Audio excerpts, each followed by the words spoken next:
সুনানে আবু দাউদের হাদিস, হঠাৎ একবার আল্লাহ রাসূল সাল্লাল্লাহু আলাইহি ওয়াসাল্লামের ঘরে আমাদের আয়েশার ঘরে আসমা বিনতে আবি বকর রাদিয়াল্লাহু তাআলা আনহা চলে আসেন। আল্লাহ রাসূল সাল্লাল্লাহু আলাইহি ওয়াসাল্লামের শালিকা, পাতলা কাপড় পরে, যে কাপড়ে হাত দেখা যায় শরীর দেখা যায়।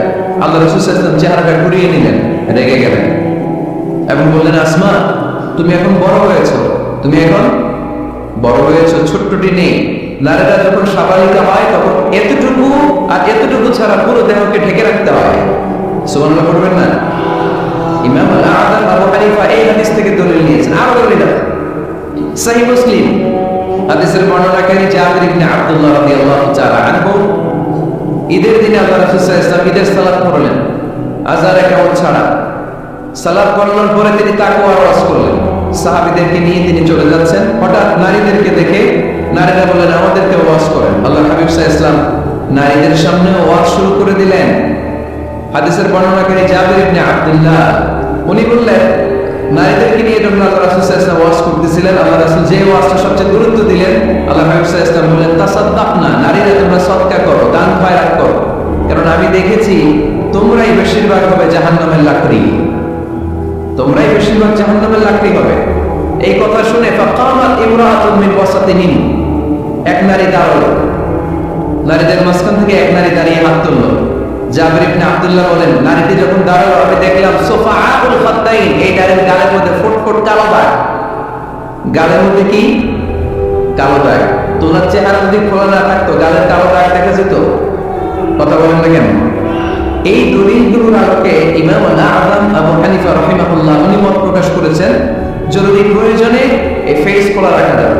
সহিহ বুখারীর আরেকটা হাদিস শুনেন, বর্ণনাকারী আব্দুল্লাহ ইবনে আব্বাস রাদিয়াল্লাহু তাআলা, হজের দিন আল্লাহ রাসূল সাল্লাল্লাহু আলাইহি সাল্লাম উটের উপরে বসা, পেছনে চাচাতো ভাই ফদল ইবনে আব্বাস। ইয়াউমুন নাহারে এক নারী আসলেন, সুন্দরী নারী, রূপবতী, অসাধারণ সুন্দরী নারী। এসে বললেন, ইয়া রাসূলুল্লাহ আমার একটা প্রশ্ন আছে। এই নারী এতই সুন্দরী ছিল, ফদল ইবনে আব্বাস বারবার নারীর দিকে তাকাতে লাগলেন। আল্লাহ হাবিব সাল্লাল্লাহু আলাইহি ওয়াসাল্লাম, ফদল চেহারা ঘোরাও, এরকম বলে ফদলের চেহারা ঘুরায় দিলেন। ফদল আবার তাকালেন, আল্লাহ হাবিব সাল্লাল্লাহু আলাইহি ওয়াসাল্লাম বললেন, ফদল চেহারা ঘোরাও, উনি আবার তাকালেন। আল্লাহ হাবিব সাল্লাল্লাহু আলাইহি ওয়াসাল্লাম বললেন, এই ফদল চেহারাটা ঘোরাও। দেখেন নারীকে একবার বলতেছেন, এই মেয়ে তুমি সুন্দরী নারী, দেখো না ছেলেরা তোমার দিকে তাকায় আছে, চেহারাটা দেখো। বলছেন একবারও? কথা বলেন না কেন? বলেন না, বরং ফদল ইবনে আব্বাসকে চেহারা ঘোরাতে বলেছেন। তার মানে সব দায় দায়িত্ব নারীদের উপর বর্তায় না, পুরুষদেরকে নিজের দায়িত্ব নিতে শিখতে বলেছেন বিশ্বনবী সাল্লাল্লাহু আলাইহি ওয়াসাল্লাম। আমাদের দায়িত্ব আছে না নাই? তো এই হাদিসগুলোর আলোকে ইমাম আল-আযম উনি মত পোষণ করেছেন যে ফেস খোলা রাখা যাবে, আমার মত না। তার মানে এইটাও একটা মত আছে, ওনাদেরও দলিল আছে। আমার মত হচ্ছে যে শুধু চোখ খোলা রাখতে হবে, বাকি সব ঢেকে রাখতে হবে। তারপরেও ওনারা আমাকে এই মতের দিকে নিতে চাচ্ছে। আমি তো আসলে দুইটা মত শুধু প্রকাশ করেছি। এই পরিবর্তিত বিশ্ব ব্যবস্থায় নারীদেরকে অনেক জায়গায় যেতে হয়, চিকিৎসার জন্য বেরোতে হয়, শিক্ষকতা করতে হয়। আপনি শুধু আপনার মাদ্রাসার বোর্ডের ভেতরটারই গোটা দুনিয়া ভাববেন না। পেন্টাগনে আমাদের মুসলিম নারীরা চাকরি করে, আমেরিকার মিলিটারি ফোর্সে আমার মুসলিম বোনেরা চাকরি করে, ইংল্যান্ডে, এখানে তো অনেক ইংল্যান্ডের ভাইয়েরা আছে, ওনারা জানবেন, ইংল্যান্ডের পুলিশ সেকশনে আমার মুসলিম বোনেরা চাকরি করে। নানা কারণে ওনাদের পক্ষে ফেস ঢেকে রাখা সম্ভব হয় না, ফলে ওনারা এই মতের আলোকে রুখসাতের উপর আমল করার সুযোগ পায়, ঠিক কিনা? তার মানে এটাও একটা মত আছে, এটাও একটা মত আছে, ওনারা রুখসাতের উপর আমল করে। বাট আমার মত হচ্ছে না, আজিমতটা উত্তম, এটা শ্রেষ্ঠ পর্দা, কারণ চেহারায় যদি দেখে ফেলে সবই দেখে ফেলে। তো আমার মত এইটা, তারপরও আমাকে এই মতের প্রবক্তা বানাতে চায়, উপাসনা নাই।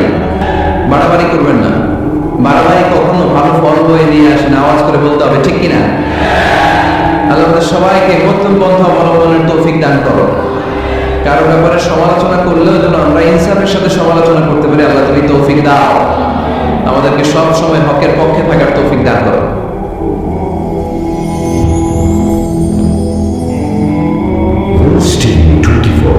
Enjoy by listening to the Holy Quran. এটা হচ্ছে পরিবার।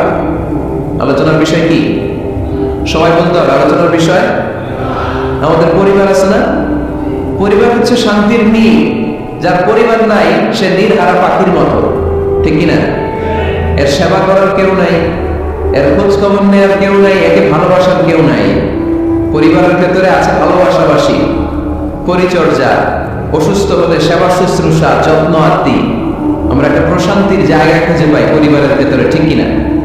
এজন্য আমি যদি জান্নাতে যাই, আমি চাই আমার পরিবারের সবাইকে নিয়ে যাব, ঠিক কিনা? নাকি আপনারা একা একা জান্নাতে যাবেন? একা একা জান্নাতে যেতে চান কারা কারা? দেখি হাত তুলেন। হ্যাঁ, ওই যে হাত তুলছে, একা একা যাইতে আয় বালানা। একা একা যাওয়া যাবে না, সবাই মিলে যাবে ইনশাআল্লাহ। পড়েন। এজন্য রব্বুল আলামিন বলেন, ইয়া আইয়ুহাল্লাযীনা আমানু কু আনফুসাকুম ওয়া আহলিকুম নারা ওয়া কুদুহান নাস ওয়াল হিজারা আলাইহা মালাইকাতুন গিলাদুন শিদাদুন লা ইয়াসুনাল্লাহা মা আমারাহুম ওয়া ইয়াফআলুনা মা ইউমারুন। সুবহানাল্লাহ পড়েন। আল্লাহ নাকি বললেন, বিশ্বাসীরা শোনো শোনো, তোমরা নিজেদেরকে জাহান্নামের আগুন থেকে বাঁচাও, নিজেদের পরিবার বর্গকেও ওই জাহান্নামের আগুন থেকে বাঁচাও। যে জাহান্নামের রক্ষী ফেরেশতারা খুব নির্দয়, খুব নির্মল, এদের চেহারায় হাসি নাই। রব্বুল আমিন তাদেরকে যা আদেশ করে তারা তাই পালন করে। ওই ফেরেশতারা আল্লাহর কোনো আদেশে অবাধ্য হয় না। ওই জাহান্নামকে ভয় করো, আর জাহান্নাম থেকে নিজেও বাঁচো, নিজের পরিবারকেও বাঁচাও। নিজেও বাঁচতে হবে, পরিবারকেও বাঁচাতে হবে, নিজেও জান্নাতে যেতে চাই। আব্বা আম্মা, স্ত্রী, সন্তান, ভাই বোন সবাইকে নিয়ে জান্নাতুল ফেরদাউসে থাকতে চাই, ঠিক কি না? এজন্য রব্বুল আলামিন বিশ্বনবীকে আদেশ করলেন, ওয়া'মুর আহলাকা বিস-সালাতি ওয়াসতাবির আলাইহা। ও নবী, আপনি আপনার ফ্যামিলির সদস্যদেরকে সালাতের আদেশ করেন এবং নিজেও সালাত পালনে সচেষ্ট হন। একা একা সালাত পালন করলে হবে না, আপনার পরিবারের সবাইকে আপনি মুসল্লি বানান। নিজেও সালাত পড়েন, সন্তানদেরকেও সালাত জ্ঞানকারী বানান। আপনি একা একা নামাজ পড়েন, আপনার ছেলে নামাজ পড়েন, এরকম আসরা নেই? বাবা নামাজ পড়ে, মা নামাজ পড়েন, আসরা নেই? ভাই নামাজ পড়ে, বোন নামাজ পড়েন, আসরা নেই? আচ্ছা, আমি জান্নাতে থাকবো, আমার মা থাকা জাহান্নামে, এটা ভালো লাগবে? আমি থাকবো জান্নাতে, আমার আব্বা জাহান্নামে, ভালো লাগবে কারটা? আমি থাকবো জান্নাতে, আমার ছেলে মেয়েগুলো জাহান্নামে। আমি জান্নাতের নাজ নিয়ামত ভোগ করবো, আমার স্ত্রী থাকবে জাহান্নামের আগুনে, এটা আমাদের ভালো লাগবে? এজন্য মুমিন পরিবারের সবাই আমরা জান্নাতে যেতে চাই। আমিও যাব, মা বাবাও যাবে, আমার স্ত্রী সন্তানরাও যাবে। এজন্য রব্বুল আলামিন বিশ্বনবীকে বললেন, নবী নিজেও জাহান্নামের আগুন থেকে বাঁচেন, আপনার পরিবার বর্গকেও জাহান্নামের আগুন থেকে বাঁচান। নিজেও বাঁচেন, পরিবারকেও বাঁচান। এজন্য মুসলিম ভাইয়েরা সাবধান, একা মুসলিম হয় না। ইসলাম পালনকারীরা সাবধান, একা ইসলাম পালনকারী হবেন না। ফ্যামিলির সবাইকে মুসলিম বানাইতে হবে, সবাই মিলে ইসলাম পালন করতে হবে, সবাই মিলে ঘরটার একটা জান্নাতের টুকরা বানাতে হবে, ঠিক কি না? মুমিন জীবনে পরিবারের গুরুত্ব অনেক বেশি। ফ্যামিলি হচ্ছে এই পৃথিবীর সর্বপ্রথম ইনস্টিটিউশন, প্রতিষ্ঠান। এক একটা পরিবার এক একটা কি প্রতিষ্ঠান, ইনস্টিটিউশন। গোটা বিশ্বে যদি ইসলাম পালন নিষিদ্ধ হয়, আমার পরিবারে আমার ইসলাম পালনের সুযোগ আছে না? নাই? কথা কি বুঝতেছেন? বাংলাদেশে ইসলাম পালন নিষিদ্ধ করে দেওয়া হলো, মসজিদে যাওয়া নিষিদ্ধ করে দেওয়া হলো, তাফসীর মাহফিল নিষিদ্ধ করে দেওয়া হলো, জুমার খুতবা নিষিদ্ধ করা হলো, ইসলামের সব অনুশাসন পালনকে রাষ্ট্রীয়ভাবে নিষিদ্ধ করা হলো। কিন্তু আমার পরিবারের ভেতরে ইসলাম পালনের সুযোগ আছে না? নাই? আমার বেডরুমের ভিতরে কেউ নিষিদ্ধ করতে পারবে কিছু? কথা বলেন। এজন্য গোটা বিশ্বেও যদি ইসলাম পালন নিষিদ্ধ হয়, আমার পরিবারে ইসলাম পালনের সুযোগ আছে না? নাই? এজন্য পরিবার অনেক গুরুত্বপূর্ণ। মুমিন পরিবার এটা আল্লাহর পক্ষ থেকে নেয়ামত। আর মুমিন পরিবারের ভালোবাসার ভিত্তি হচ্ছে ঈমান। মুমিন না হলে মুমিন পরিবারের সদস্য হওয়া যায় না।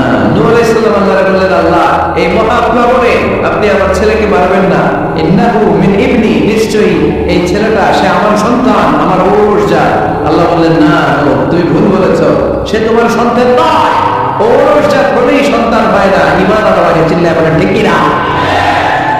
নূহ আলাইহিস সালামের এই মহাপ্লাবন নূহ আলাইহিস সালামের সন্তান কানাআনকে রক্ষা করতে পারে নাই। এজন্য মুমিন পরিবারের ভালোবাসার ভিত্তি হচ্ছে ঈমান।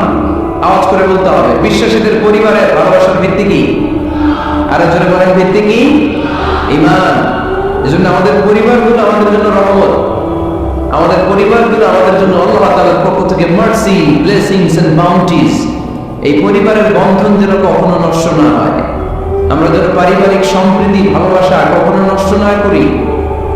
এখন ওয়েস্টের ধাক্কায়, পাশ্চাত্যের কালচারের ধাক্কায় আমাদের পরিবারগুলো নষ্ট হতে শুরু করেছে, ঠিক কিনা? আপনি খেয়াল করে দেখবেন, পাশ্চাত্যে এখন পরিবারগুলোর খুব মারাত্মক অবস্থা, খুব পারিবারিক ব্যবস্থায় এদের পরিবার থেকে না, এরা তো বিয়েই করে না। এরা বিয়ের চেয়ে বেশি পছন্দ করে লিভ টুগেদার। আসরা নাই, বিয়ে করে না, লিভ টুগেদার পছন্দ করে, ফ্রি সেক্স, অবাধ যৌনাচার, হোমোসেক্সুয়ালিটি, সমকামিতা, ছেলেতে ছেলেতে বিয়ে, মেয়েতে মেয়েতে বিয়ে। বিয়ে যার দু একটা হয়, এগুলো 6 মাস 1 বছরের বেশি টিকে না। ডিভোর্সের সংখ্যা বেশি, ভ্রূণ বা সন্তান হত্যা করার সংখ্যা বেশি, সুইসাইডের সংখ্যাও বেশি, ঠিক কিনা? রাইফেল একটা নিয়ে বের হয়ে রাস্তায় 4-5 জনকে শুট করে নিজের মাথায় নিজে গুলি করে নিজেও মরে যায়। কেন যে এগুলো করছে সে নিজেও জানে না। এরকম বিকৃত মস্তিষ্কের লোক পাশ্চাত্যে আসরা নাই, কারণ এদের পরিবার নাই, কারো বাবা আছে মা নাই, কারো মা আছে বাবা নাই। এজন্য পরিবারগুলো আল্লাহ তাআলার পক্ষ থেকে আমাদের জন্য নেয়ামত, অনেক বড় রহমত, অনেক বড় বরকত। এজন্য ইসলাম পরিবার গঠন করতে বলেছে, ইসলাম পরিবারকে সংরক্ষণ করতে বলেছে, ইসলাম এই ফ্যামিলি ইনস্টিটিউশনকে আরো শক্তিশালী করতে বলেছে। চিল্লায় বলেন ঠিক কিনা? এই কোরআনে পরিবার নিয়ে অনেক কথা, ফ্যামিলি ম্যাটার্স নিয়ে কোরআনে একটা সূরা আল্লাহ নাযিল করেছেন, সূরাতুত তালাক, অ্যাড্রেসিং দ্য ফ্যামিলি অ্যাফেয়ার্স। শুধু ফ্যামিলি রিলেটেড কথাই সূরাতুত তালাকে। আবার একটা পরিবার আল্লাহ তাআলার কাছে এতটাই প্রিয় ছিল, ওই পরিবারের নামে আল্লাহ কোরআনে একটা সূরাই দিয়ে দিয়েছেন, সূরাত আলে ইমরান। ইমরানের পরিবারের নামে সূরা। সুবহানাল্লাহ বলবেন না? এজন্য আমাদের পরিবারগুলো অনেক গুরুত্বপূর্ণ। আমরা বুঝি না, আমরা পরিবারের সম্প্রীতি, ভালোবাসাকে অটুট রাখার ব্যাপারে সচেতন থাকি না। কিন্তু ইসলাম এই পরিবার সংরক্ষণে অনেক গুরুত্ব দিয়েছে। আমাদের পরিবারগুলো সুখী হোক, সমৃদ্ধ হোক, শান্তিময় হোক, আমরা চাই কি চাই না? আওয়াজ করে বলেন না, চাই কি চাই না? এজন্য আজকের আলোচনার বিষয় হচ্ছে পরিবার।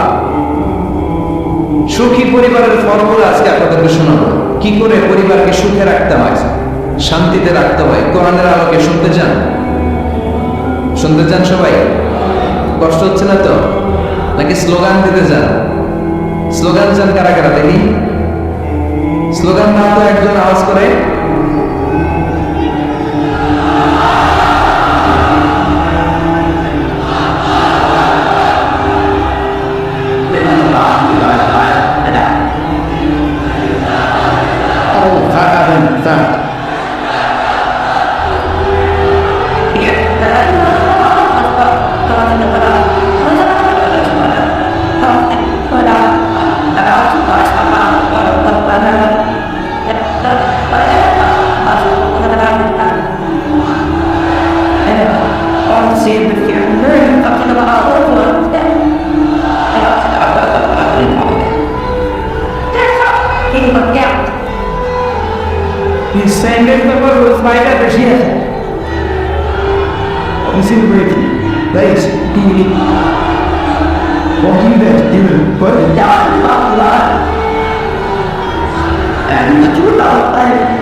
মাশাআল্লাহ।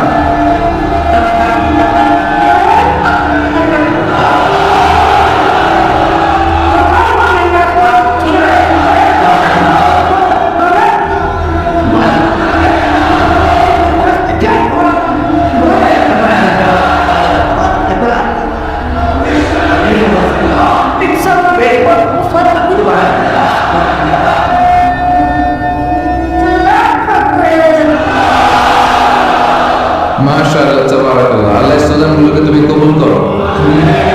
স্লোগান হয়ে গেছে, খুশি? সবাই খুশি? জি হয়, ঠিক আছে। এবার আলোচনায় যাই। সুখী পরিবারের ফর্মুলা। কোন পরিবার? আওয়াজ করে বলেন, আরো জোরে বলেন। সুখী পরিবারের ফর্মুলা কোরআন সুন্নাহর আলোকে আজকে আমরা এটা জেনে যাব, কি করলে আমাদের ফ্যামিলিগুলো সুখী হবে, সমৃদ্ধ হবে। কোরআন থেকে আমরা যদি প্রেসক্রিপশন নেই, তাহলে কোরআন বলে আমাদের ফ্যামিলিগুলোকে সুখী আর শান্তিময় করতে হলে আমাদের ফ্যামিলির ভিতরে একে অপরকে সালাম দেওয়ার প্রচলন বাড়াইতে হবে। কি দিবেন? আওয়াজ করে বলেন, কি দিবেন? فَإِذَا دَخَلْتُمْ بُيُوتًا فَسَلِّمُوا عَلَى أَنفُسِكُمْ تَحِيَّةً مِنْ عِندِ اللَّهِ مُبَارَكَةً طَيِّبَةً। রব্বুল আলামিন বলেন, যখন তোমরা তোমাদের ঘরে ঢুকবা, ঢুকে পরিবারবর্গকে একে অপরকে সালাম দাও। এটা আল্লাহর পক্ষ থেকে অভিবাদন পদ্ধতি, এটা বরকতময়, এটা পবিত্র। সুবহানাল্লাহ পড়েন। ইদা দাখালতুম বুয়ুতান ফাসাল্লিমু আলা আনফুসিকুম। ঘরে ঢুকেই সালাম দাও। সালাম মানে শান্তি। সালাম দেখলে যেন ঘরে শান্তিও নাই, ঠিক কিনা? আজকে যে সালাম দেওয়া যাবে না, বাসায় যে ভাবির আগে সালাম দিবেন, পারবেন না? ভাবি আগে দিতে হবে। কে আগে দিবে শুনি? আপনি আগে। তুমি বিয়ে করছেন? হ্যাঁ,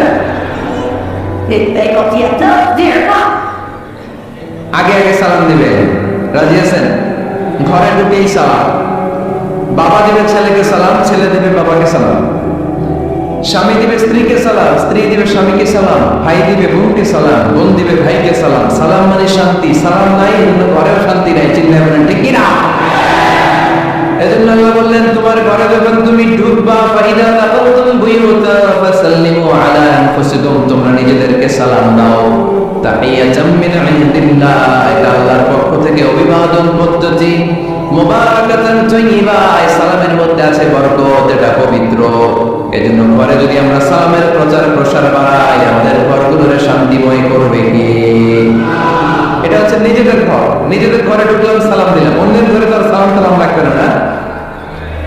অন্যের ঘরে লাগবে। সে আদেশ কোরআনের ভেতরে আছে না নেই? রব্বুল আলামিন বলেন, ইয়া আইয়ুহাল্লাযীনা আমানু লা তাদখুলু বুয়ুতান গায়রা বুয়ুতিকুম হাত্তা তাস্তানিসু ওয়া তুসাল্লিমু আলা আহলিহা। সুবহানাল্লাহ পড়েন। আল্লাহ নাকি বললেন, ও ঈমানদার, ও বিশ্বাসীরা, অন্যের ঘরে যখন তোমরা প্রবেশ করবা, খবরদার প্রবেশ করার আগে অনুমতি নিয়ে নাও। অনুমতি নেওয়ার পাশাপাশি ঘরে ঢোকার আগে সালাম দিয়ে দাও। সুবহানাল্লাহ পড়ো। তাহলে নিজের ঘরে ঢুকি আর অন্যের ঘরে ঢুকি, ঢুকে কি দিব? আওয়াজ করে বলতে হবে, কি দিব? সালাম। আমি আপনাদেরকে সালাম দেই, উত্তর দেন, আসসালামু আলাইকুম ওয়া রাহমাতুল্লাহ।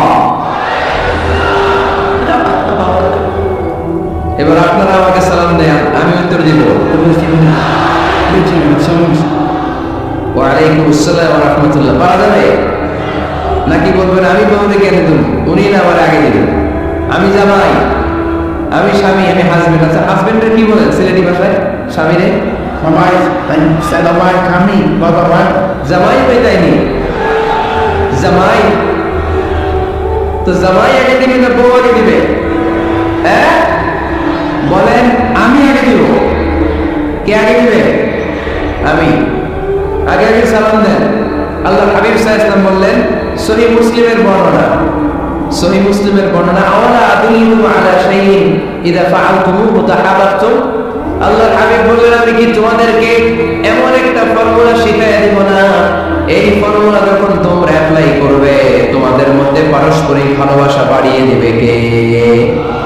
সাহাবীরা বললেন, ইয়া রাসূলুল্লাহ, অবশ্যই আপনি আমাদেরকে শিখাইয়া দেন।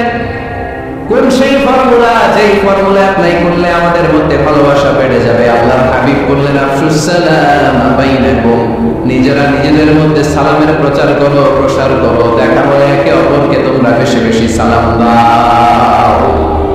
আফশুস সালাম বাইনাকুম, নিজেরা নিজেদের মধ্যে সালাম দাও। সালাম নাই বলে ভালোবাসা নাই, সালাম নাই বলে আমার ঘরে শান্তি নাই।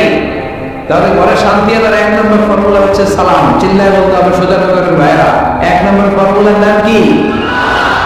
সালাম। সাইয়েদনা আদম আলাইহিস সালামকে যখন আল্লাহ তাআলা বানালেন, বানানোর পরে আল্লাহ বলেন না, আদম সিজদা করো, আদম কোরআন তেলাওয়াত করো, আদম জিকির করো, আদম তাসবিহ পড়ো না। আল্লাহ প্রথম যে আদেশটা দিয়েছেন সেটা হচ্ছে সাল্লিম, আদম সালাম দাও। আদম কি দাও? সালাম দাও। আল বাদিউ বিসসালামি বারিউম মিনাল কিবর, আগে আগে যে সালাম দেয় তার অন্তর থেকে অহংকার উঠিয়ে নেয় কে? আমাদের অন্তরে অহংকার আছে না নাই? যাদের অন্তরে বেশি বেশি অহংকার, তারা আমরা বেশি বেশি সালাম দিব। আমাদের হৃদয়টাকে অহংকার মুক্ত করে দিবে কে? সেই ব্যাপারের বর্ণনা, লাম্মা খালাকাল্লাহু আদম ওয়া কানাত তুলুহু 60 দিরাআন, রব্বুল আলামিন সাইয়েদনা আদম আলাইহিস সালামকে যখন তৈরি করলেন 60 হাত লম্বা করে বানালেন। আবার আমরাও যারা জান্নাতের ভেতরে ঢুকবো আমাদেরকেও সেদিন 60 হাত লম্বা করে বানিয়ে দিবেন কে? কয় হাত লম্বা হয়ে ঢুকবেন জান্নাতে? 60 হাত। সাইয়েদনা আদম আলাইহিস সালামকে যখন আল্লাহ তাআলা বানালেন, বানিয়ে আল্লাহ তাআলা প্রথম যে আদেশটা করলেন সেটা হচ্ছে সাল্লিম, আদম সালাম দাও। কি দাও? সাল্লিম আলা উলাইকান নাফার, এই ফেরেশতাদের এই দলটাকে সালাম দাও। কারণ ইবলিস অহংকারের কারণে সে হয়েছে জাহান্নামী। আল্লাহ চেয়েছেন আমার আদম যেন অহংকারী না হয়, এজন্য আগে আগে সালাম দেওয়া শিখাই দিলেন। চিল্লায় পড়েন আল্লাহু আকবার। আগে যে সালাম দেয় তার হৃদয় থেকে অহংকারকে আল্লাহ মুক্ত করে দেয়, এজন্য আগে সালাম দিবেন। মুরব্বীরা বসে থাকবেন না যে বাচ্চাটা আমার আগে দিবে। অনেক মুরব্বীরা এরকম করে যে আমি দেবো কেন, আমি তো মুরব্বী, ছোটরা আমারে দিবে, এরকম আছে না নাই? না, আপনি দেন না।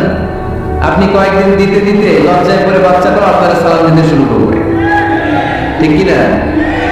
আপনি আপনার স্ত্রীকে কয়েকদিন দিয়ে দেখেন না, কয়েকদিন দিয়ে দেখেন, দেখবেন কয়েকদিন পরে আপনার স্ত্রীও আপনাকে সালাম দিতে শুরু করবে, ঠিক কিনা? এজন্য ফ্যামিলিতে সুখ শান্তি আনার প্রথম মাধ্যম হচ্ছে সালাম। প্রথম মাধ্যম কি? সালাম দি আর সালামতে থাকো। সালাম দি আর কিসে থাকো? সালামতে থাকো। জান্নাতে যখন জান্নাতীরা যাবে, জান্নাতীদেরকে বারবার সালাম দেয়া, প্রতিটা গেইটে ফেরেশতারা সালাম দিবে। চিল্লায় পড়ে আল্লাহু আকবার। ফেরেশতারা বলবে সালামুন আলাইকুম তিবতুম ফাদখুলুহা খালিদিন।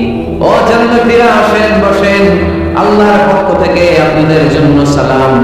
ওয়া তাহিয়াতুহুম ফিহা সালাম, জান্নাতের অভিবাদন পদ্ধতির নাম হচ্ছে সালাম। জান্নাতীরাও একে অপরকে সালাম দিবে।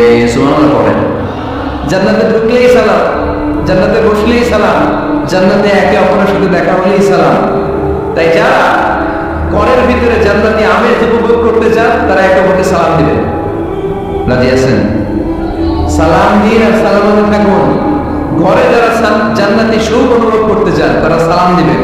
তাহলে আজকে থেকে ঘরে সুখ সমৃদ্ধি আর শান্তি ফিরিয়ে আনার প্রথম ফর্মুলা আমরা জানলাম সালাম। চিল্লায় বলেন প্রথম ফর্মুলা কি?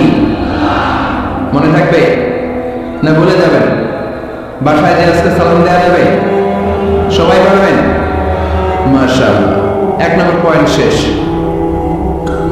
ঘরে শান্তি রাখার, রহমত রাখার 2 নম্বর পদ্ধতি হচ্ছে ঘরে ছবি টাঙিয়ে রাখবেন না। ছবি না, বিয়ের ছবি টাঙিয়ে রাখবেন না। মৃত আব্বা আম্মার ছবি বাঁধাই করে টাঙিয়ে রাখবেন না। নেতা নেত্রীর ছবিও টাঙিয়ে রাখা যাবে না, এটা নিষেধ।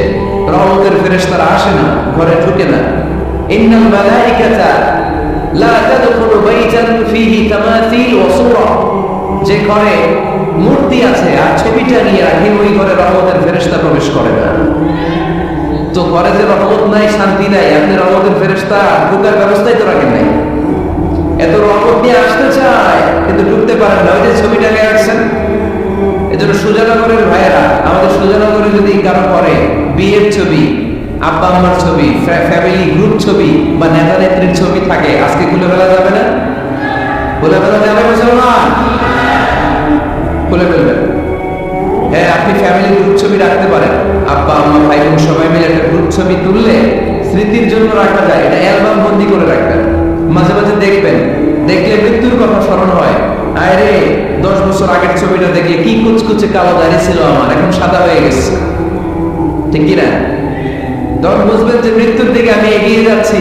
এই দুনিয়াটা ক্ষণিকের, একটা ধোঁকা, একটা মরিচিকা, একটা লোভ আর লালসার পেছনে আমরা ছুটে বেড়াচ্ছি। ধোঁকা, আসল জীবন কবরের জীবন।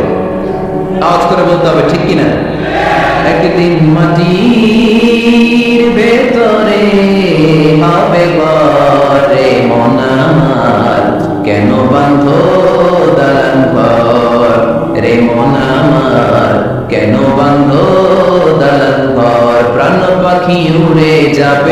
পিঞ্জর ছেড়ে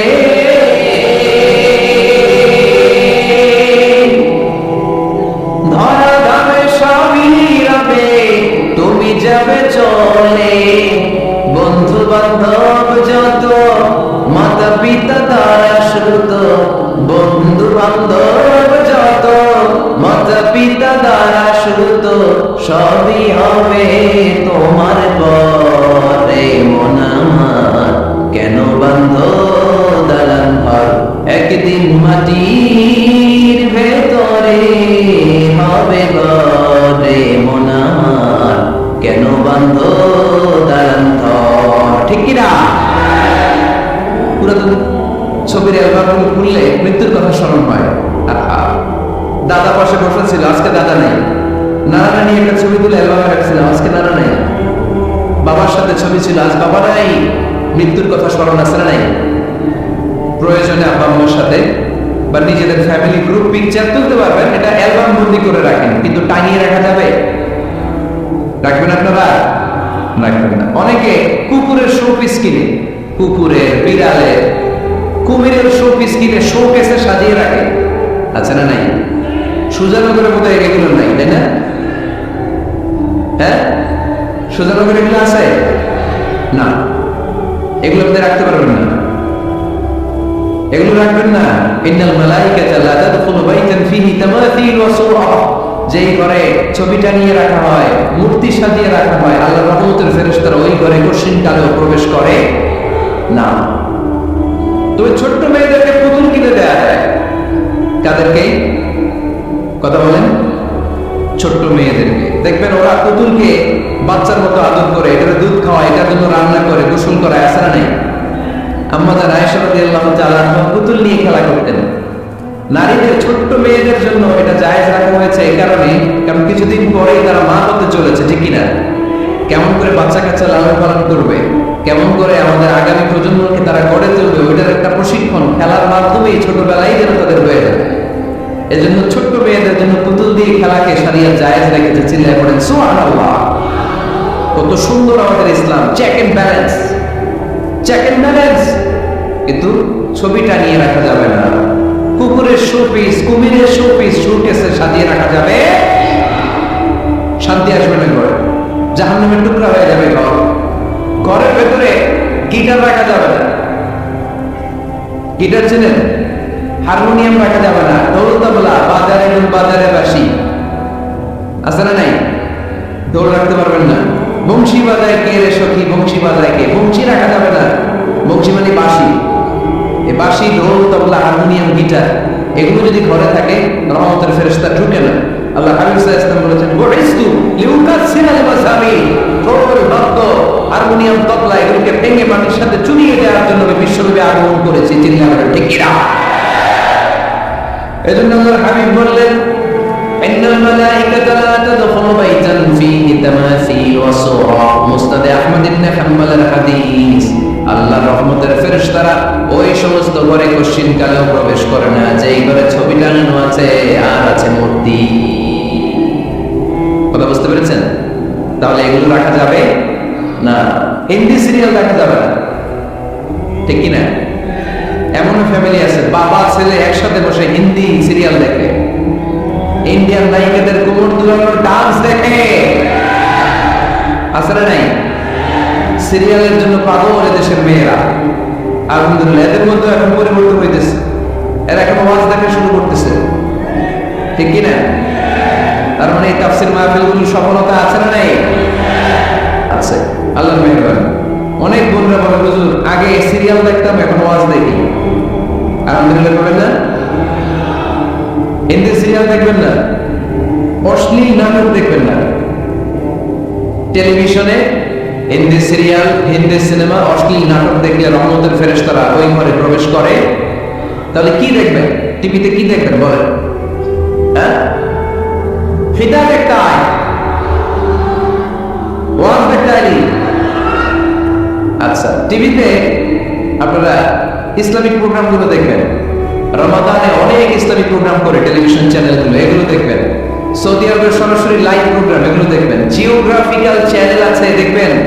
অ্যানিমেলস কিংডম দেখবেন। আফ্রিকার জঙ্গলে কত ধরনের প্রাণী পাওয়া যায়, সাগরের অতল গহ্বরে কি ধরনের মাছ আল্লাহ সৃষ্টি করে রেখেছে, সি ওয়ার্ল্ড আমরা জানি না, সাগরের অতল গহ্বরের রাজ্য কেমন, অ্যানিমেলস কিংডম আর জিওগ্রাফিক্যাল চ্যানেল এগুলো দেখবেন, টক শো দেখতে পারেন, নিউজ দেখতে পারেন, এমন প্রোগ্রামগুলো দেখেন যেগুলো শিক্ষণীয়, নিজেকে জ্ঞানী ও আলোকিত করে গড়ে তুলতে সহায়তা করে, এমন প্রোগ্রামগুলো দেখবেন। আওয়াজ করে বলেন ঠিক কিনা? এর বাইরে হিন্দি সিরিয়াল, নাচানাচি, রূপবানে নাচে, কোমর দুলায়া, আসরা নাই, ফেরেশতারা বলবে তো করে পিটাবো আমরা জুলায়া, এগুলো দেখা যাবে, তাহলেই শান্তি আসবে। তাহলে সালামের পরে দুইটার মধ্যে ফর্মুলা জানলাম, ছবি টাঙিয়ে রাখা যায় না, ঘরে মূর্তি, কুকুরের মূর্তি, শোপিস রাখা যায় না, হিন্দি সিরিয়াল, অশ্লীল নাটক, গান বাজনা এগুলো ঘরে দেখা যাবে না, এগুলো দেখলে আল্লাহ রহমত ঘরের ভেতরে প্রবেশ করবে না। মনে থাকবে সবার? সমাজের পরিবর্তন আসতে শুরু করেছে। আগে শ্রমিক ফেডারেশনের এরা যাত্রা পালা করতো, তাই না? নাচানাচি, দুনিয়াকে মজা লেলো, রূপবানে নাচে কোমর দুলাইয়া, না? উনিও জানেন রূপবানে নাচে কোমর দুলাইয়া, ফেরেশতারা বলবে তো করে পিটামো আমরা জুলাইয়া। মায়ের আসরা নাই, প্রশ্ন করা হবে, কবরে যেতে না যেতেই প্রশ্ন করা হবে, মরতে আমাদেরকে হবে। আকসিরু যিকরা হাযিমিল লাযযাত, পৃথিবীর সব স্বাদকে পানসা করে দেয়, ওই বিষয়টাকে বেশি বেশি স্মরণ করো। বিষ্ণু বলেছেন সব স্বাদকে পানসা করে দেয় কি? মরণ, ঠিক কিনা? The most certain thing in our life is death, and the most uncertain thing in our life is the time of death. আমাদের জীবনের সবচেয়ে সুনিশ্চিত বিষয় হচ্ছে মরণ, মরতে হবে, কিন্তু সবচেয়ে অনিশ্চিত বিষয় হচ্ছে the time of death, কখন মরবো, কোথায় মরবো এটা জানি না, তাই না? আমরা যে মরবো এটা সবাই জানেন না? কথা বলেন, সবাই জানে, কিন্তু কখন মরবো জানেন? কিভাবে মরবো জানেন? কখন যে মৃত্যুর সময়টা চলে আসবে আমরা কেউ জানি না। এবং একটা মানুষের জীবনের সবচাইতে ভয়ঙ্কর অভিজ্ঞতা হচ্ছে মৃত্যু।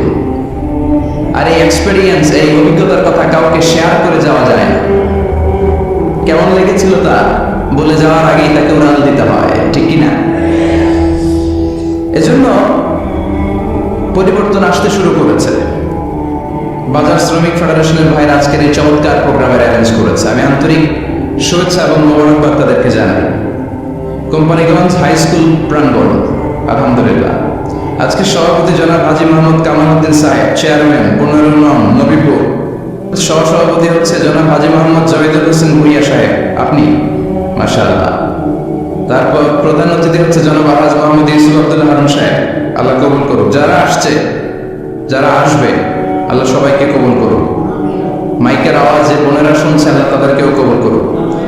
সম্মানিত ভাইরা, আমি আপনাদের খেদমতে আল কোরআন আল কারীম থেকে ছোট্ট একটা আয়াত তেলাওয়াত করেছি। এই আয়াতের আলোকে কিছু কথা আপনাদের সামনে উপস্থাপন করার চেষ্টা করব ইনশাআল্লাহ। সবাই পড়েন ইনশাআল্লাহ।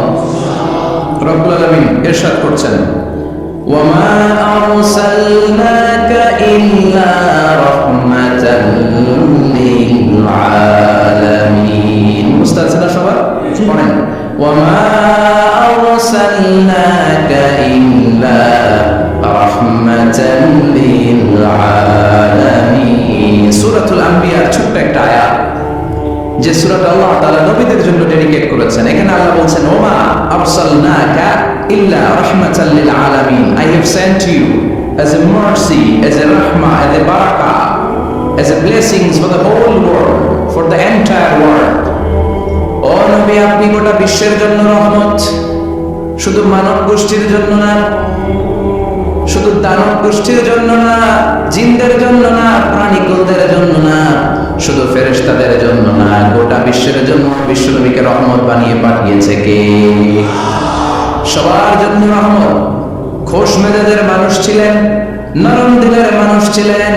ফাবিমা রাহমাতিন মিনাল্লাহি লিনতা লাহুম ওয়ালাউ কুনতা ফাদদান গালিযাল কলবি লানফাদ্দু মিন হাওলিক। আল্লাহ বললেন, ও নবী, আপনার হৃদয়টা বড় নরম, সফট হার্টেড মানুষ আপনি, কোমল হৃদয়ের মানুষ আপনি, খোশ মেজাজের মানুষ। বিশ্বনবী এত খোশ মেজাজের মানুষ ছিলেন, বিশ্বনবী যেখানেই যেতেন ওখানে মানুষের ভিড় হয়ে যেত। যেখানেই যেতেন পিছু পিছু লোকজন ছুটতো, কারণ ফুস মেজাজের তো, সফট হার্টের, হৃদয়টা কোমল, ওনার সাথে কথাই বলতে মনে চায়, টাইম পাস করতে মনে চায়। আল্লাহ আকবার। বাচ্চাদের জন্য রহমত। ছোট বাচ্চারা বিশ্বনবীর সামনে যদি কখনো চলে আসতো, বিশ্বনবী ওনার কোমল হাতটা বাচ্চাদের মাথার মধ্যে হাত বুলিয়ে দিতে। এমন কোন বাচ্চা বিশ্বনবীর সামনে দিয়ে ক্রস করতে পারতো না যে বাচ্চার মাথায় বিশ্বনবী হাত বুলাতেন না। নাতিদেরকে অনেক আদর করতেন। হাসান আর হুসাইন রাইহানাতাইন, বিশ্বনবীর সুগন্ধি। হাসান বিশ্বনবীর কোলে উঠলে সাইয়েদনা হুসাইন কোলে ওঠার জন্য কান্না করতেন, আবার হুসাইন কোলে উঠলে হাসান কান্না করতেন। আবার সাইয়েদনা হাসান বিশ্বনবীকে ঘোড়া বানিয়ে বিশ্বনবীর পিঠের উপরে বসে বিশ্বনবীর চুল ধরে টেনে টেনে খেলা করতে। বিশ্বনবী ঘোড়া, আর ঘোড়ার বাদশা হচ্ছে হাসান। সুবহানাল্লাহ বলবেন না? কি খুনসুটি, কি সম্পর্ক! স্ত্রীদের সাথে ভালো আচরণ, কম্প্যানিয়ন্স যারা আছে সাথীদের সাথে ভালো আচরণ, সবার সাথে ভালো আচরণ, সবার জন্য রহমত। এজন্য আল্লাহ বললেন, ওয়ামা আরসালনাকা ইল্লা রাহমাতান লিল আলামিন। I have sent you as a mercy for the entire universe. ও নবী, আপনি সবার জন্য রহমত, আপনি সবার জন্য কল্যাণ। আপনার মধ্যে রহমতের বাড়িধারা এত বেশি, আপনি হ্যাঁ বললে শরীয়তের হুকুম হালাল হয়ে যায়, আপনি না বললে শরীয়তের হুকুম হারাম হয়ে যায়। আবার আপনি আঙ্গুল তুললে চার দুই ভাগ হয়ে যায়, জমিন থেকে পা তুললে আপনি আকাশে মেরাজে চলে যান।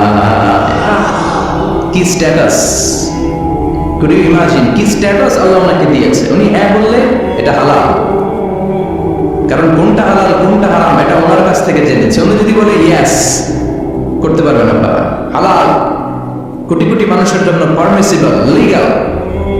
উনি যদি বলেন নো, আমাদের সবার জন্য এটা হারাম, কোটি কোটি মানুষ আর করতে পারবো না। ফুল তুলেছেন, যা দুই ভাগ হয়েছে, পা তুলেছেন, মেরাজে চলে গিয়েছে। আল্লাহু আকবার। তার মানে এমন নবী যে নবীর হ্যাঁ এবং না এগুলো শরীয়তের দলিল, ঠিক কিনা? এ নবী এমন নবী, এ নবীরে বাদ দিলে কোরআন বোঝা যায় না, এ নবীরে বাদ দিলে হাদিস বোঝা যায় না, এ নবীরে বাদ দিলে নামাজ বোঝা যায় না, ঠিক কিনা? কারণ কেমন করে নামাজ পড়তে হবে এই নবী আমাদেরকে হাতে কলমে শিখিয়েছে। সল্লু কামা রাআইতুমুনি উসাল্লি, আমি যেমনি সালাত পড়ি তেমনি পড়ো। বিশ্বনবী যেমন শিখিয়েছেন তার বাইরে অন্য কোন নিয়মে সালাত পড়লে হবে নাকি? কথা বলেন। ফজরের সালাত 2 রাকাত, আপনি যদি পড়েন 3 রাকাত, কবুল হবে নাকি? 4 রাকাত পড়লে, 6 রাকাত, 12 রাকাত, এরকম করলে মায়ের আসারা নাই, কবুল হবে না। অনেক বেশি করেছেন, সময় দিয়েছেন বেশি, কবুল হবে না। কেননা বিশ্বনবী যেভাবে শিখিয়েছে ওইভাবে করেন নাই তো, ঠিক কিনা? আবার বিশ্বনবী যেমন রোজা রেখেছেন তেমন রাখতে হবে। কেমন করে রোজা রাখতে হয় বিশ্বনবী শেখালেন। ফজর থেকে শুরু করে সন্ধ্যা পর্যন্ত রোজা রাখবেন। আপনি সকাল থেকে শুরু করে আসর পর্যন্ত রেখে আসরের পর ইফতারি করলে হবে নাকি? কথা বলেন। কারণ বিশ্বনবীর পদ্ধতিতে হয় নাই। আবার এই নবীকে বাদ দিলে হজ বোঝা যায় না, কারণ এই নবী কেমন করে হজ করতে হয় আমাদেরকে শিখিয়েছেন। বিশ্বনবী ওনার পুরো জীবনে 4টা উমরা করেছেন, একটা মাত্র হজ করেছেন। আর বলেছেন খুযু আন্নী মানাসিকাকুম, কেমন করে হজ করতে হয় আমার কাছ থেকে তোমরা শিখে নাও। হজের সিস্টেম কি আমার থেকে শিখে নাও। মাত্র একবার হজ করেছেন, তাতেই হজের সব কামগুলো আমাদের কাছে ক্রিস্টাল ক্লিয়ার, স্বচ্ছ কাচের মতো, স্ফটিক কাচের মতো, স্বচ্ছ পানির মতো। এত সুন্দর তিনি বর্ণনা দিয়েছেন। এই বর্ণনার উপর ভিত্তি করে লক্ষ লক্ষ মানুষ গোটা বিশ্ব থেকে কাবার প্রান্তরে জমা হয়, ঠিক কিনা? মাসাবাতাল লিন্নাসি ওয়া আমনা, গোটা বিশ্বের মানুষের মিলন কেন্দ্র। আপনি যখন মসজিদুল হারামে যাবেন, মসজিদে নববীতে যাবেন, দেখবেন আজান হয়ে গেলে লক্ষ লক্ষ মানুষ কাবার দিকে ছুটে, ঠিক কিনা? আজান হওয়ার সাথে সাথে সারে আল হিজরা দিয়ে, জাওয়াল দিয়ে, গাজা দিয়ে, আজিয়াদ রোড দিয়ে পঙ্গুপালের মতো মানুষগুলো কাবা কেন্দ্রিক হতে শুরু করে। কারণ কাবা হচ্ছে অ্যাসেম্বলি পয়েন্ট, গ্যাদারিং পয়েন্ট, এটা মিলন কেন্দ্র। এই কাবাকে কেন্দ্র করে প্রতিদিন লক্ষ লক্ষ মানুষের মিলন মেলা বসে, চিন্তা করেন, ঠিক কিনা?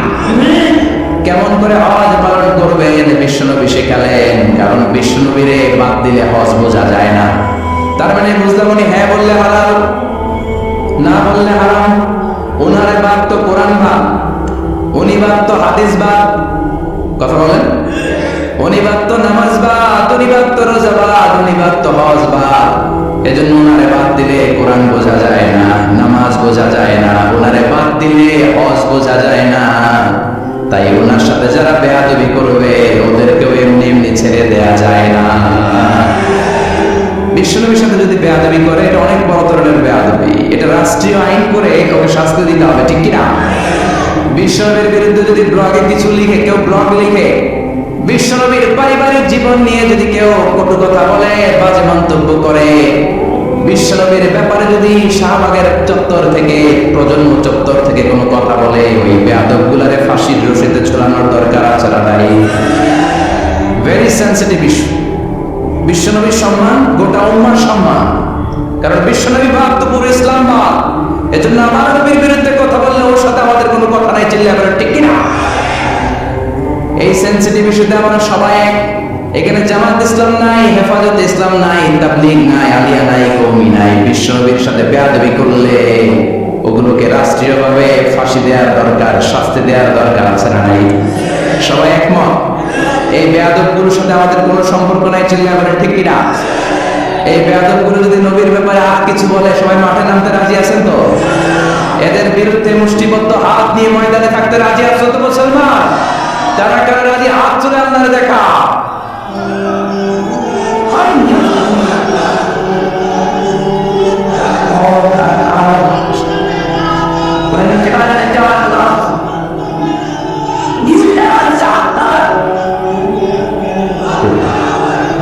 Inshallah. আল্লাহ তুমি কবুল করো। বিশ্বনবীর ভালোবাসা যেন আমরা অন্তরে রাখতে পারি, তুমি তৌফিক দাও। বিশ্বনবীর অনুসরণ এবং ভালোবাসা ছাড়া আল্লাহকে পাওয়া যাবে? আল্লাহকে যে পাইতে চাই হাজরাতের অনুসরণে, আরশ কুরসি লৌহ কালাম না চাইতে পেয়েছে সে। হাজরাতের অনুসরণে, আরশ কুরসি লৌহ কালাম না চাইতে পেয়েছে সে। সুবহানাল্লাহ পড়েন। এজন্য আল্লাহ বললেন, নবী আপনাকে আমি গোটা বিশ্বের মানুষের জন্য রহমত করে পাঠালাম, আবার আপনার চরিত্রটা গোটা বিশ্বের মানুষের জন্য আমি মডেল করে দিলাম। আল্লাহু আকবার। ওয়া ইন্নাকা লাআলা খুলুকিন আযীম। ও নবী, চমৎকার একটা চরিত্রের উপরে আমি আপনাকে প্রতিষ্ঠিত রেখেছি। And verily you are on a very good standard of character. ও নবী, আপনার চরিত্রটা বড় সুন্দর। আপনার চরিত্রের মতো গোটা বিশ্বের কার চরিত্র হতে পারে? পা থেকে মাথা পর্যন্ত বিশ্বনবীর চরিত্রে একটা কালো দাগ বসানোর মতো ক্ষমতা কারো আছে নাকি? কারণ বিশ্বনবীর চরিত্র হলো কোরআনের চরিত্র। মা আয়েশাকে বলা হলো, মা আমাদের প্রিয় নবীর চরিত্র কেমন ছিল আমাদেরকে বলে শোনান। মা আয়েশা বললেন, ও সাহাবীরা, বিশ্বনবীর চরিত্র ছিল কোরআনের চরিত্র। কানা খুলুকুহু আল কোরআন। বিশ্বনবীর চরিত্র ছিল কোরআনের চরিত্র। পুরো কোরআনে 30 পারাতে থিওরিটিক্যালি যা বলে শোনানো হয়েছে, বিশ্বনবীর জীবনীতে চরিত্রে প্র্যাকটিক্যালি ওই সব কিছু করে দেখানো হয়েছে। পুরো কোরআনে 30 পারাতে থিওরিটিক্যালি যা বলা, বিশ্বনবীর চরিত্রে প্র্যাকটিক্যালি সেটা করে দেখানো। সুবহানাল্লাহ বাড়িতে বলেন। আবার বিশ্বনবীর আরেক স্ত্রী উম্মে সালামা বলতেন, عندما يمشي رسول الله على الارض كأن القرآن يمشي عليه। যখন বিশ্বনবী রাস্তার উপর দিয়ে হেঁটে যেত, মনে হয় কোরআন শরীফটা রাস্তার উপর দিয়ে হেঁটে হেঁটে যায়। কোরআনুল কারীম রাস্তা দিয়ে হেঁটে হেঁটে যাচ্ছে, মনে হচ্ছে যে এটা বিশ্বনবী নয়, এটা জীবন্ত কোরআন। পড়েন আল্লাহু আকবার। এজন্য এই নবীকে আল্লাহ এমন স্ট্যাটাস দিয়েছেন, পৃথিবীর কোন নবীকে তেমন স্ট্যাটাস দিয়েছে নাকি? এই নবীকে আল্লাহ এমন মর্যাদা দিয়েছে, গোটা বিশ্বের কাউকে এমন মর্যাদা দিয়েছে নাকি? এমন কিছু গুণাবলী, ক্যারেক্টারিস্টিক্স আল্লাহ বিশ্ব নবীকে দিয়েছে, পৃথিবীর কোন নবীকে সেগুলো দেয় নাই। সুবহানাল্লাহ। খুশি না বেজার? খুশি তো সবাই? কি দিয়েছেন, কি স্পেশাল এক্সট্রা স্ট্যাটাস আল্লাহ তাআলা বিশ্বনবীকে দিয়েছেন আমরা শুনি। এক নাম্বার স্ট্যাটাস হলো সাহিবু শাক্কি সাদার। বিশ্বনবীর সিনা চাক হয়েছে, পৃথিবীর কোন নবীর সেটা হয় নাই, সুবহানাল্লাহ। দুইবার হয়েছে এটা বিশ্বনবীর জীবনে। হালিমাতুস সাদিয়ার বাড়িতে যখন দুধ পান করতে গিয়েছিল তখন হয়েছিল, আবার মেরাজের রাতে হয়েছিল। উম্মে হানির ঘর থেকে চলে সাইয়েদনা জিবরাইল বিশ্বনবীকে হাতিমে কাবায় শুইয়ে দিলেন। এরপর গলার নিচ থেকে শুরু করে নাভি পর্যন্ত বুকটা কেটে ফেললেন, বিশ্বনবীর হৃদয়টাকে বের করলেন, জামজামের পানি দিয়ে ধৌত করলেন, আবার পেটের ভেতরে হৃদয়টাকে ঢুকিয়ে দিলেন। দিস ইজ কল্ড শাক্কে সাদা। উর্দু ফার্সিতে বলে সিনা চাক, ইংরেজিতে বলে ওপেন হার্ট সার্জারি। সুবহানাল্লাহ।